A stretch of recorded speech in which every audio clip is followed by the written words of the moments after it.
Kan sekarang kita kan ngata-ngatain nih, Lebak begini, Pandeglang begini. Ya wajar bang. PAD mereka 400 miliar lah. Rakyat yang diurus banyak. Iya, Ya kan? iya. Luasnya juga luas. Ya membangun jalan di Tangsel, membangun jalan di Kota Tangerang, mungkin dengan panjang hanya 1 kilometer udah bisa menghubungkan puluhan ribu manusia. Iya, Tapi membangun 20 kilometer di Lebak dan Pandeglang belum tentu menghubungkan manusia banyak, Bang. Iya. Karena wilayahnya luas. Jadi kita harus adil tuh, Bang. Assalamualaikum warahmatullahi wabarakatuh. Salam sejahtera untuk kita sekalian. Om Swastiastu, Namo Buddhaya, salam kebajikan. Tribuners dan Sobat Warta Kota, jumpa lagi dengan saya, Domo Ambarita, Wakil Direktur Pemberitaan Tribun Network dan pemimpin redaksi Warta Kota. Tribuners, Sobat Warta Kota, kita akan bincang-bincang soal pilkada. Kita tahu tanggal 27 November yang akan datang, 147 hari maksud saya, berhitung mundur dari hari ini, 2 Juli, maka kita akan datang kembali ke bilik-bilik tempat pemungutan suara, di mana akan ada pilkada di 545 provinsi, kabupaten, kota, di mana 38 provinsi, selebihnya kabupaten kota.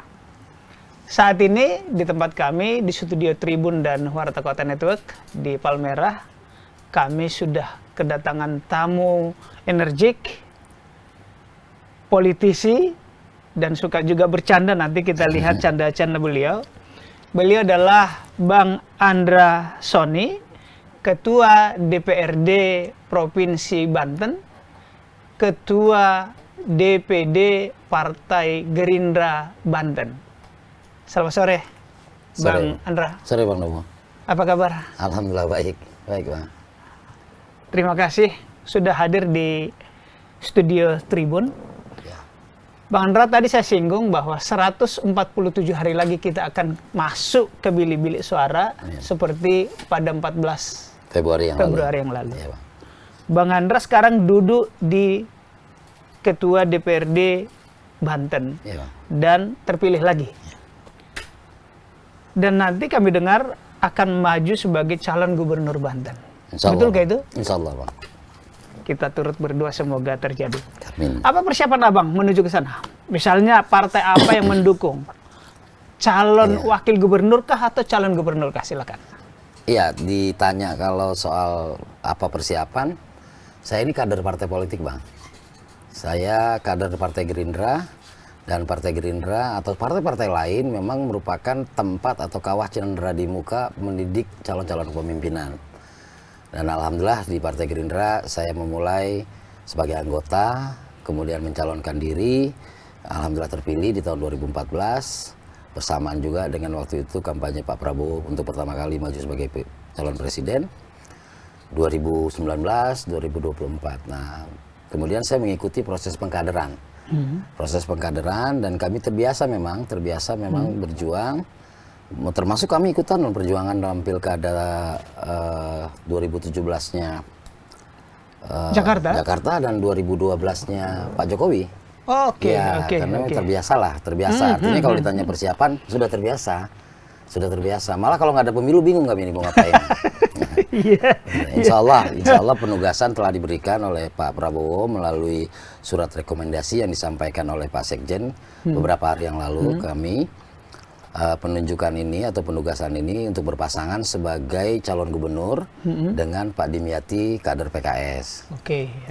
Berarti Bang Andra sebagai calon gubernur yang sudah mendapat penugasan dari Pak Prabowo langsung ya? Bersama dengan Pak Dimyati. Oke. Jadi sudah satu paket ya, Satu bukan pasang, hanya satu pasang ya, bukan lagi sebagai bukan satu surat orang tugas cagup lah, ya? bukan seorang calon. Berarti sudah rekomendasi. Rekomendasi. Kan katanya surat tugas itu satu level di bawahnya rekomendasi. Rekomendasi. Baik. Apakah tadi karena singgung nama Pak Prabowo, Bang Andra ini seringkah bertemu dengan Pak Prabowo? Saya dari 2014 pasti sering ketemu, Bang. Sering ketemu itu kan, Abang nanyanya sering ketemu kan? Iya. Ketemu. Kalau ditanya sering ngobrol apa enggak, ya jarang, Bang. Gitu. Saya ini kan cuma ketua DPD. Iya. Nah, saya jarang foto-foto. Yang pasti saya jarang foto-foto. Kenapa itu? Nggak Orang lain sempat kan lah bang, nggak sempat lah. Kita ini kan kader partai, tugasnya kan bekerja bukan foto-foto. Oh iya, cocok. Dan makanya ketua DPD Partai Gerindra Banten ini termasuk yang jarang tersorot kamera. Karena saya ini nggak fotogenik. Saya ini jauh genik bang. Kalau jauh baru bagus. Kalau jauh baru bagus. Bang. Low profile-nya ya, bekerja terus ya, semboyannya ya kira-kira. Ya, saya kan apa ya, anak petani, dari lahir juga bukan orang kaya. Jadi kalau seandainya saya ini high profile, ya siapa yang mau berteman sama saya? Ya, low profile itu bukan desain, tapi memang bawaan lahir. Ya, minder juga, saya minderan bang. Saya punya rasa pesimis, bukan rasa minder. Karena ini berproses dari zaman sekolah, sering dibully. Karena saya ini kan pernah jadi TKI ilegal keluarga saya. TKI ilegal di Malaysia. Jadi tanpa dokumen, menyeberang melalui Selat Malaka itu. Siapa itu keluarga itu, maksudnya siapa? Orang tua saya. Orang tua saya petani kan, petani penggarap, dan tahun 83 lah kalau nggak salah, tahun 83 itu memutuskan diri untuk merantau ke Malaysia sebagai TKI ilegal di sana. Saya dulu dipanggil kalau sering diledekin pendatang haram. Setelah pulang dari sana? Enggak. Oh, di sana? Waktu di sana, saya pernah sekolah di sana. Saya tinggal di perkebunan kelapa sawit. Bapak saya di itu Sarawak? Enggak, di Pahang. Perkebunan kelapa sawit sebagai imigran ilegal di sana, dan saya babeng sama orang Myanmar juga banyak segala macam. Nah, ya bullying itu saya rasakan gitu loh, dikatain pendatang haram gitu kan. Nah, tapi di sana saya hanya bisa sampai kelas 5 SD. Kelas 5 SD saya bisa, tahun 87 saya harus pulang ke Indonesia. Dan sebagai orang yang tanpa dokumen, saya pulangnya lewat laut lagi, perahu lagi. Ya, perahu lagi. Ya langsung dibawa ke Jakarta sama kakak saya. Ya di Jakarta lah saya sekolah SD. Dipikir orang dulu tuh saya anaknya diplomat. Ya kan? Jadi banyak yang naksir juga anak diplomat gitu kan. Iya. Ya, ternyata anak TKI legal. Nah, saya SD kelas itu sejak itulah saya tinggal di Ciledug sejak 89. Ciledug itu Tangerang. Tangerang ya, oke. Tangerang dulu masih Jawa Barat. Nah, sejak tahun 89 ya saya tinggal. Sekarang juga saya masih tinggal di sana. Bang Andra, saya sebelum lebih dalam soal politisi profesi abang saat ini, pembelajaran apa yang abang dapatkan ketika dibully tadi? Mumpung sekarang ini kan sering anak-anak kita dibully dan itu nggak baik. Ya, apa pelajaran apa yang saya rasain ya? Yang saya rasain itu bully itu sebenarnya saat kita salah menerjemahkannya, hidup kita akan ya selesai di situ. Sesuai dengan apa yang dibully itu. Maka saya kecenderungannya sering melawan. Saya sering melawan, bahwa dengan kita melawan, setidak-tidaknya yang membuli kita mikir lagi untuk berulang-ulang. Kan bully itu kan kalau berulang-ulang itu yang mengerikan. Betul. Ya kan? Jadi makanya saya selalu mendidik anak saya juga untuk dia harus bertahan. Tangguh gitu loh. Kuat gitu ya, menghadapi termasuk bullying ya. Jangan down ketika dibully ya. Betul. Karena kalau kita down itu, kita sudah menjustifikasi diri kita sesuai dengan apa yang mereka mau. Itu jelek lu jelek ya, walaupun kita jelek jangan rasa jelek. Ya kan? Kenapa kalau kita sudah merasa jelek, ya akhirnya kita nggak pernah merasa ganteng. Iya juga. Ya, modal itu kan kita nggak tahu jelek itu seperti apa, ganteng itu seperti apa. Karena itu kan persepsi. Iya, persepsi, dan itu subjektif. Dan itu subjektif. Ganteng menurut istri abang pasti ganteng dibandingin saya. Ya kan? Kecuali sesuatu yang memang baku gitu ya, satu yang baku. Kembali ke situ karena ini sekali lagi generasi Z dan ini kan sering sekali kena bullying sekarang. Gitu. Dan jadi kalau orang kena bully itu dia langsung jadi anxiety bang, jadi tingkat kecemasannya tinggi, ya kan? Tingkat kecemasannya tinggi, apapun yang diomongin orang jadi nggak masuk bang. Ya kan? Dan ini PR kita loh. Kita bonus demografi ini, tapi saat dulu bang kita nggak pernah kenal tuh yang namanya ADHD. Ya, Asperger syndrome, autis, yang kita nggak pernah tahu karena memang kita nggak konsen ke sana kan. Nah, kemajuan teknologi membuat kita jadi tahu, ya kan, membuat kita jadi tahu bahwa ternyata dampak dari bully itu luar biasa. Dan guru kita juga kadang-kadang kan harus dimodalin juga bekal bagaimana mencegah bully, ya kan, bagaimana mencegah bullying itu. Saya ke tadi itu menarik. Pendidikan dalam keluarga perlu orang tua menanamkan anaknya tangguh. Pak. Jadi dididik sejak dalam rumah tangga, apapun Anda dibully di luar jangan cepat down gitu ya. Kata orang kan gitu bang, nggak akan pernah lahir pelaut tangguh di laut yang tenang. Betul, sepakat saya. Ya kan? Betul. Abang juga merantau kan? Betul. Artinya datang ke sini tuh nggak ada lagi harus hidup, survive. Artinya survive. kita harus siap menghadapi segala Betul, tantangan Bang. gitu Betul. ya. Contoh aja, urusan toilet Bang, sederhana. Kalau anak nggak diajarin kencingnya sembarangan kan, nggak disiram segala macam. Nah orang-orang yang dari dulu kayak model kita, dulu kan mau kencing aja susah, ya kan harus di pohon, nggak bisa bayar toilet kan. Nah sekarang saat kita punya toilet kita jaga dan itu dibiasain. Cocok nih. Jadi kita mendapatkan inspirasi teman-teman Tribuners dan Sobat Warta Kota bahwa beliau ini menjadi salah satu korban bullying, tetapi bukan menjadi korban yang jadi jatuh. Abang Maaf mau tahu, ya. abang mau tahu nggak saya dibulinya apa? Satu, binatang haram. Kedua, buncit Bang. Saya dari kecil buncit.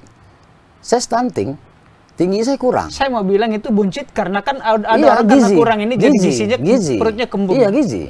Masa sih Gizi. sampai gitu? Abang lihat aja badan kaki saya pernah atlet juga, tapi perut saya tetap buncit. Ya kan? Dari kecil, makanya saya dikatain buntel. Waktu SD di Jakarta pun saya masih dibully. Saya sering dibully. Bukan hanya di Bukan paham hanya di Malaysia sana. tadi. Kalau muka saya kayak muka bully, Bang. Ya kan? Dianggap contohnya, siapa sih?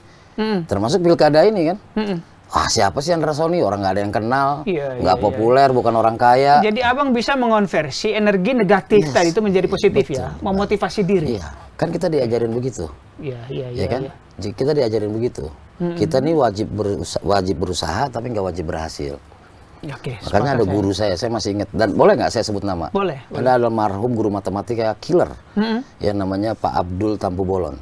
Guru Di mana SMP itu? saya, 240 Jakarta. Di Jakarta berarti ya? Ya. Oke. Kalau orang dari Batak ya, Tampu Iya. Bolon kan? Iya, Abdul iya. Tampu Bolon. Dia sebut dalam bahasa Inggris biar keren mungkin ya. Don't wait tomorrow what you can do today katanya. Saya kan nggak tahu artinya. Dijelaskan jangan tunggu besok apa yang bisa kita kerjakan hari ini. Jadi itulah yang selalu saya lakukan. Terus dia suka bilang juga sama saya, tidak ada kesempatan kedua untuk kesan pertama. Jadi sekali kamu dibully, kamu langsung iyain apa yang dibully itu, dah kamu beres selesai. Gitu. Dalam Ya, ini banyak gitu kalau pelajaran motivasi yang kita peroleh hari ini. Bang Andra, kita tadi sudah cukup baik saya kira karena memang demografi kita sekarang kan generasi muda lebih banyak ya. betul, Bang. Di pemilu kemarin saja itu 56% Iya. generasi muda dibandingkan yang tua gitu ya. Nah sekarang abang masuk ke panggung politik dan sebentar ikut calon gubernur gitu. Ya. Boleh sedikit dong cerita bagaimana pengalaman sampai tertarik ke panggung politik?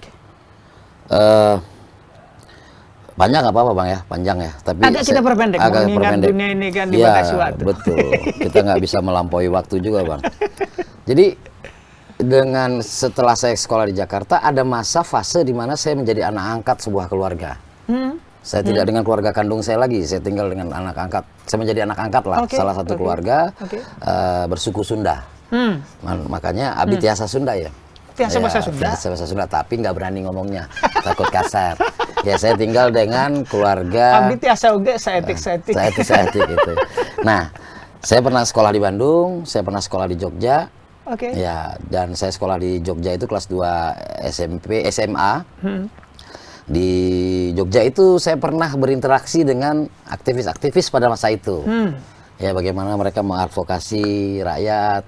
Kemudian yang saya ingat apa ya, demo peristiwa Sampang ya. Peristiwa Sampang sekitar tahun 92-93. Di situ saya lihat bagaimana Pak MH Najib itu memberikan orasi di Boulevard Jogja itu. Dan saya lihat kayak model aktivis, kayak model Budiman ya, kayak gitu-gitulah. Nah, karena kebetulan rumah kami berdekat, saya tinggal di satu rumah lah waktu itu. Yang saya nggak tahu rumah itu dititipkan sama keluarga angkat saya untuk sekolah di Jogja.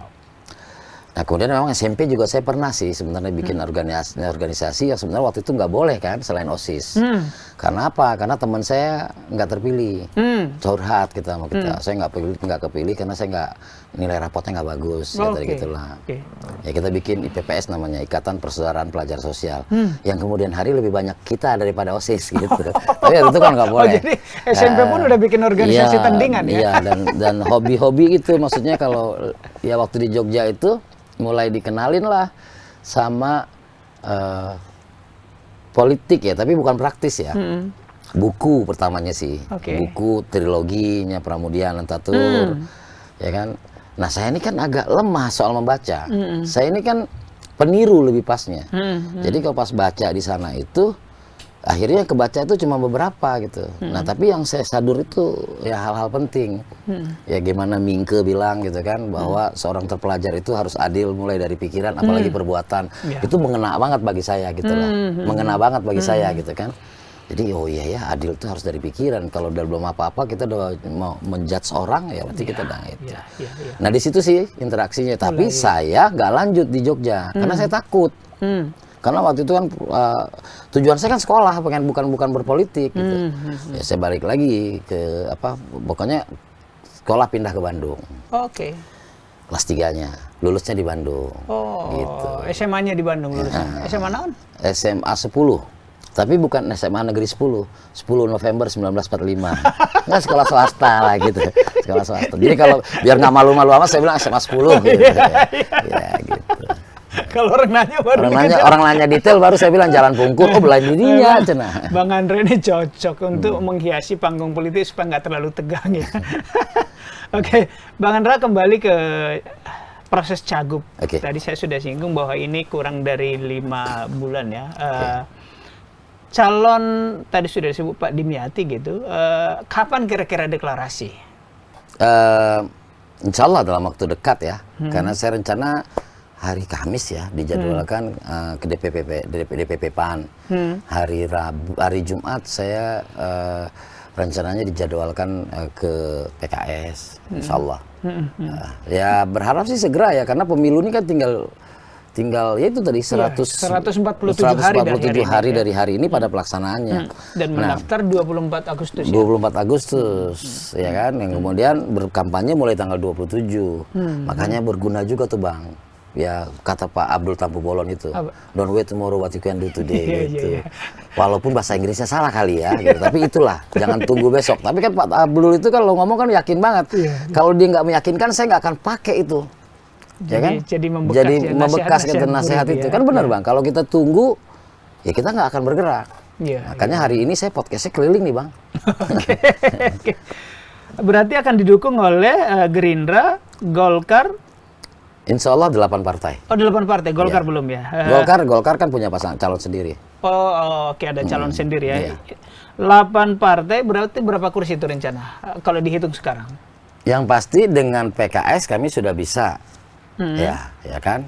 Tapi kami kemarin juga waktu penyerahan SK itu sudah mendapatkan dukungan secara lisan langsung oleh pimpinan partai.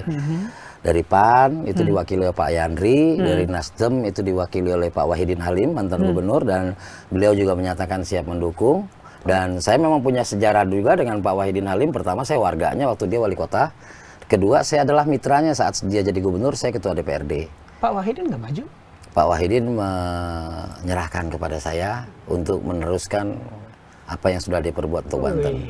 Udah punya modal ini dukungan dari gubernur periode 2017-2022. Iya. Oke, Bang Andra, program, ya kan? Kita tahu Abang akan berhadapan katakanlah dengan salah satu rasanya tidak salah kalau saya menyebut beliau tokoh 2 kali wali kota Tangsel dan tokoh perempuan Ibu Airin. Betul. Katakanlah Anda head to head. Apa ya program yang menjadi pembeda Bang Andra dibandingkan dengan Ibu Airin? Pertama, pembedanya adalah saya tidak punya pengalaman memimpin sebuah kota, apalagi kota seperti Tangsel. Tangsel ini adalah kota satelit yang luar biasa, ya, di mana IPM-nya kota Tangerang Selatan itu paling tinggi Bang di Provinsi Banten. Indeks pembangunan manusianya paling tinggi. Ya, jalan-jalanannya bagus, ya. Karena jalannya bagus itu dilihatnya dari jumlah kunjungan warga ke Tangsel lah, malam minggu segala macam pasti banyak ngumpul di Tangsel. Ya itu salah satu yang saya belum punya pengalaman di situ. Ya kemampuan hal tersebut karena memang Tangsel ini kan ada Alam Sutra di sana. Kemudian ada Bintaro di sana. Kemudian ada Bumi Serpong Damai di sana, ada Sumarekon di sana, pengembang-pengembang besar lah. Yang memang merupakan benchmarknya pembangunan kota kan gitu. Dan ya Bu Airin beruntung lah ya, maksudnya memimpin kota, mendapat support juga dari iklim usaha yang bagus di mana namanya, di Tangerang Selatan itu. Jadi itulah pembedanya. Saya tidak punya pengalaman. Nah, saya punya pengalaman sebagai kader partai saya punya pengalaman sebagai anggota DPRD, saya punya pengalaman sebagai ketua DPRD, sehingga kami lebih sering mendengarkan audiensi dengan masyarakat, aspirasi dari masyarakat.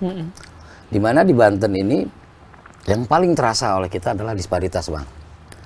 Kesenjangan apa? Kesenjangan antara utara dan selatan, antara Banten yang dimaksud di sini adalah Tangerang dengan Lebak dengan Pandeglang.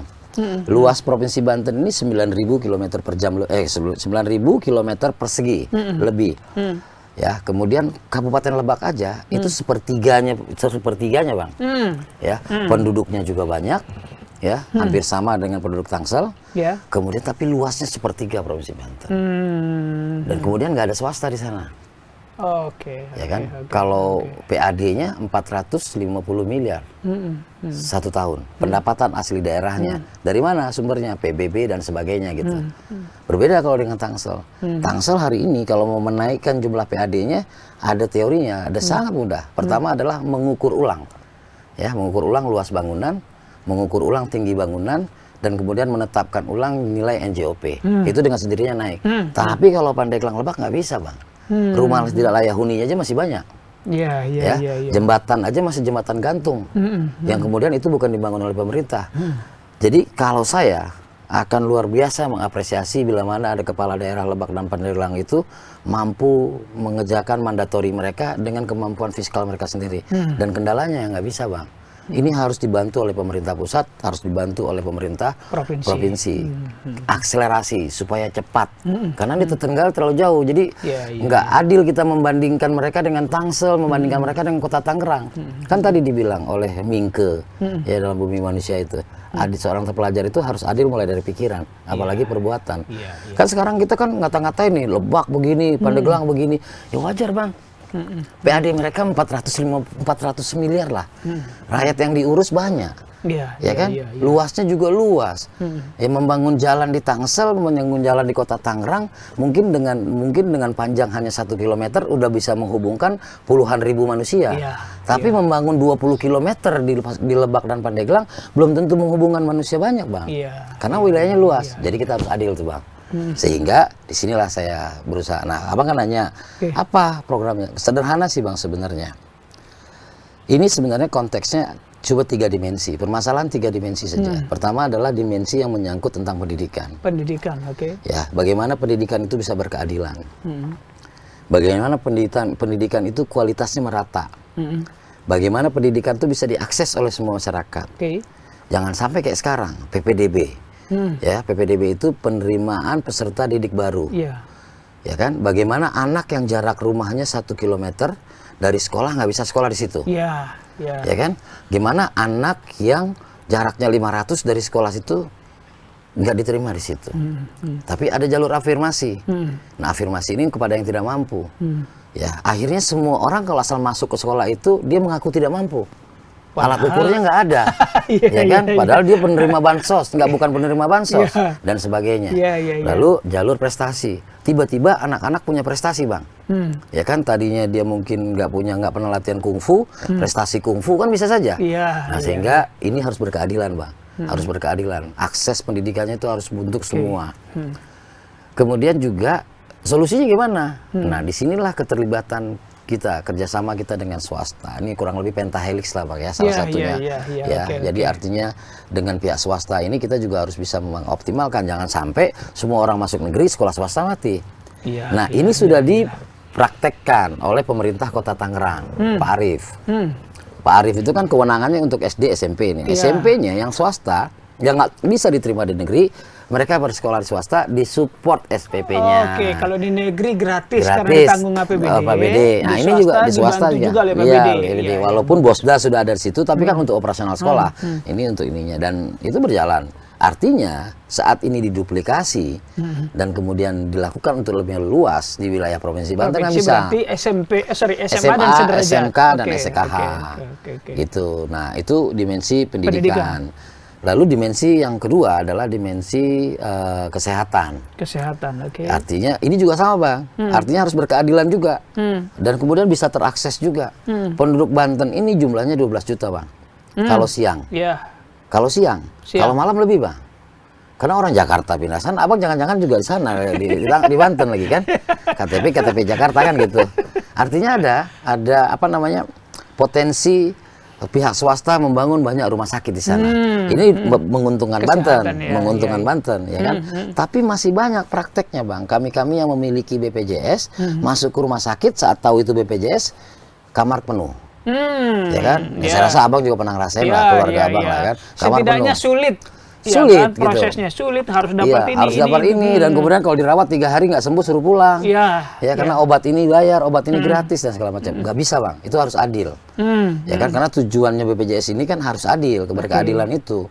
Nah kemudian juga kita stunting kita masih 14%. Itu dimensi ketiga. Ya, dimensi kedua enggak, dimensi kedua itu masih kesehatan. Kesehatan, ya? Stunting kesehatan bang. Anak kayak saya ini kan banyak bang. Tinggi nggak cukup buat jadi tentara. Mirip lah kita lah. Ya kurang kan, ya kan. Antara kakak, ya kan. Kemudian ukurannya kan gitu, nggak bisa. Ya artinya cita-citanya juga nggak boleh tinggi-tinggi juga jadinya, menyesuaikan ukuran badan kan.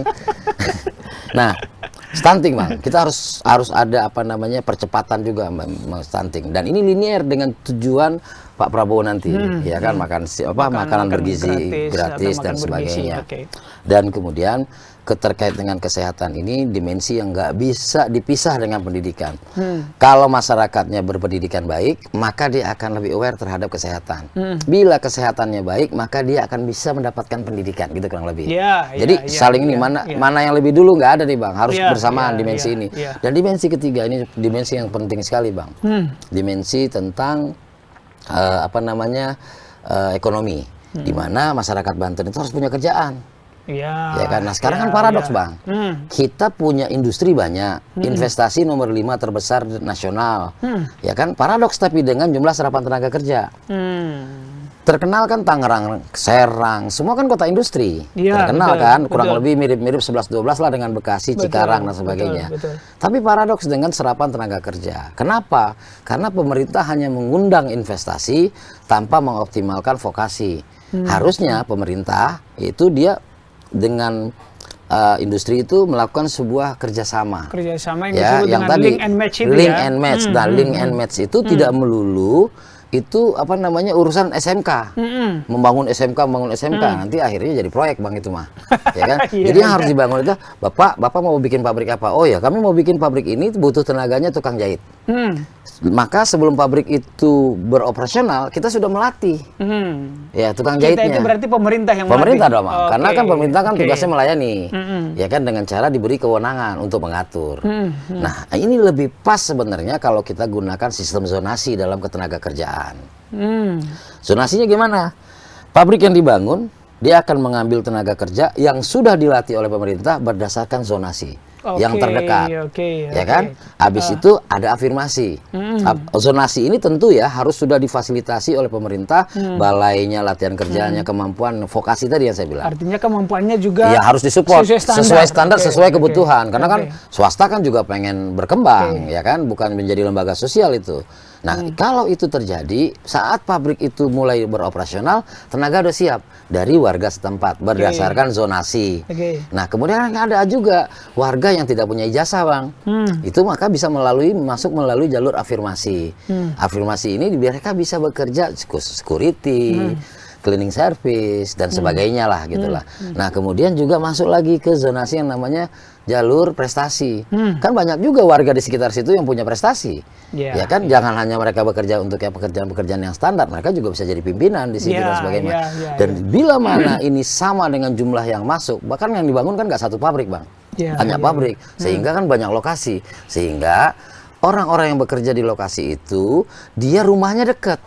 Kalau rumahnya dekat berarti dia kan nggak perlu nyewa rumah lagi, nggak perlu punya dapur 2 lagi, nggak perlu juga beli bensin begitu banyak untuk bisa sampai ke tempat pekerjaan. Sehingga upah yang saat ini itu setidak-tidaknya digunakan untuk kebutuhan konsumsi, bukan untuk kebutuhan sewa dan lain-lain gitu. Jadi ini menguntungkan sebenarnya. Di sisi lain itu menguntungkan perusahaan. Menguntungkan perusahaan karena tepat waktu, tidak menuntut dan kemudian, bang, ini mempengaruhi tingkat kebahagiaan. Karena Banten ini kan surveinya tidak bahagia. Ya gimana orang mau bahagia, bang? Punya pekerjaan, gaji dibayar, cuman cukup 1 minggu. Tapi kalau ini cukup 2 minggu kan lumayan bang, berkurang gitu Iya, kan iya. kesedihannya Benar, gitu benar. kurang lebih. Program Bang Andre nih Itu bagus. ya terkait dengan ini ekonomi. Ini kan menyangkut sebenarnya 3 dimensi ini bagian dari yang diukur atas keberhasilan pemerintah daerah, yaitu IPM.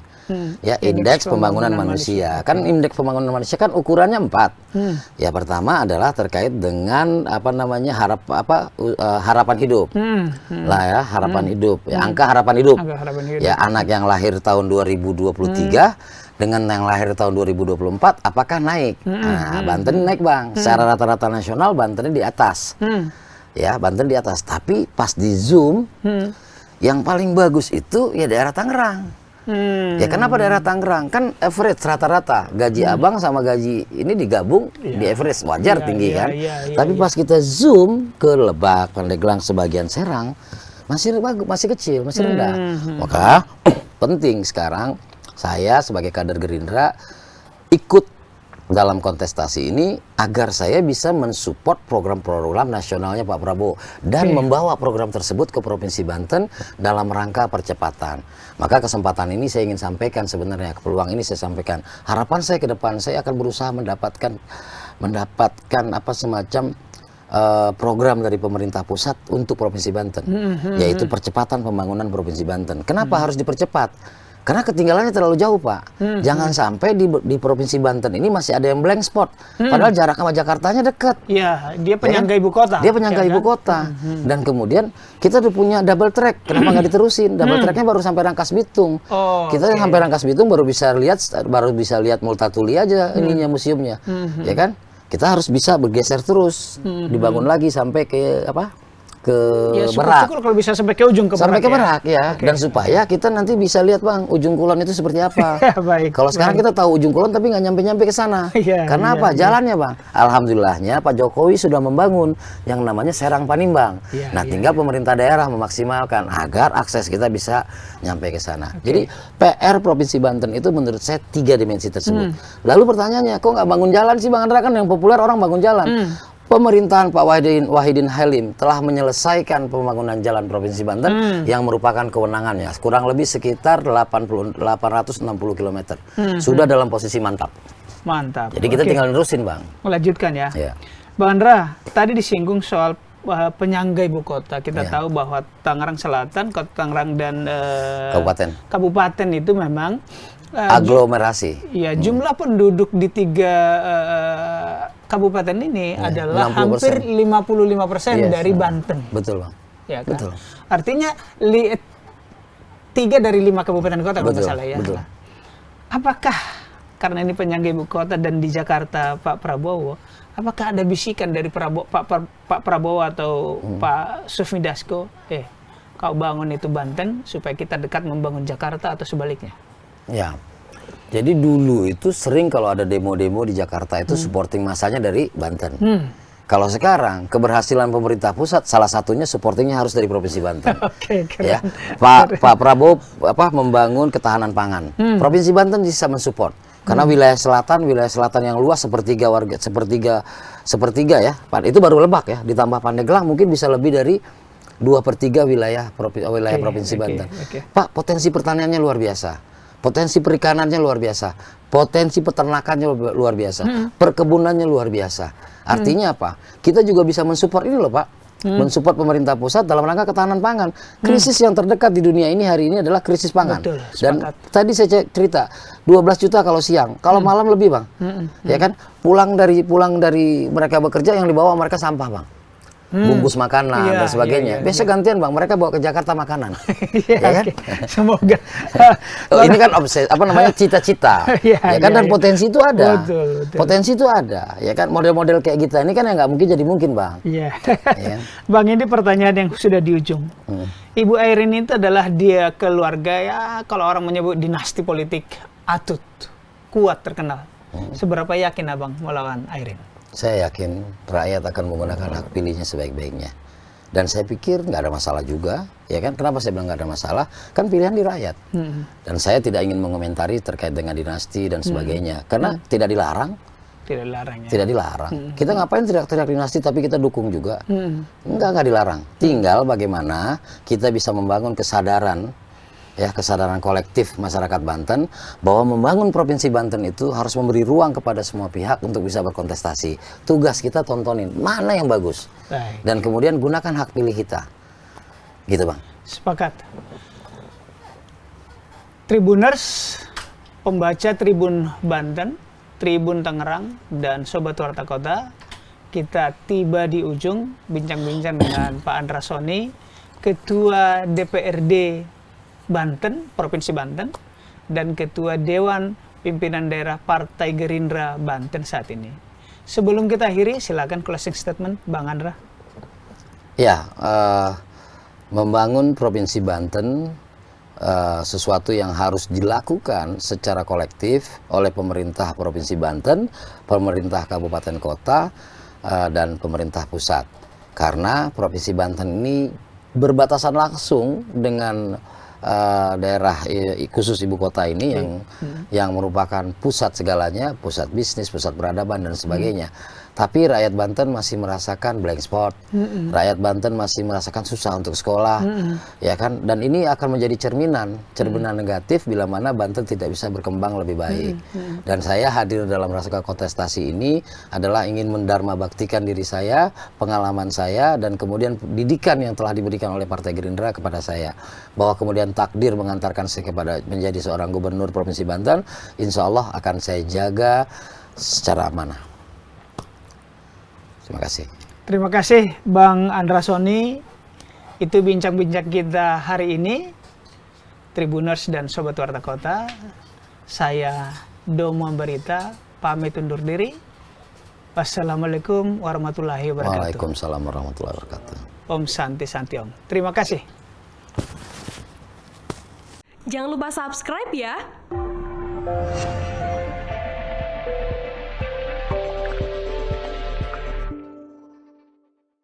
Jangan lupa subscribe ya.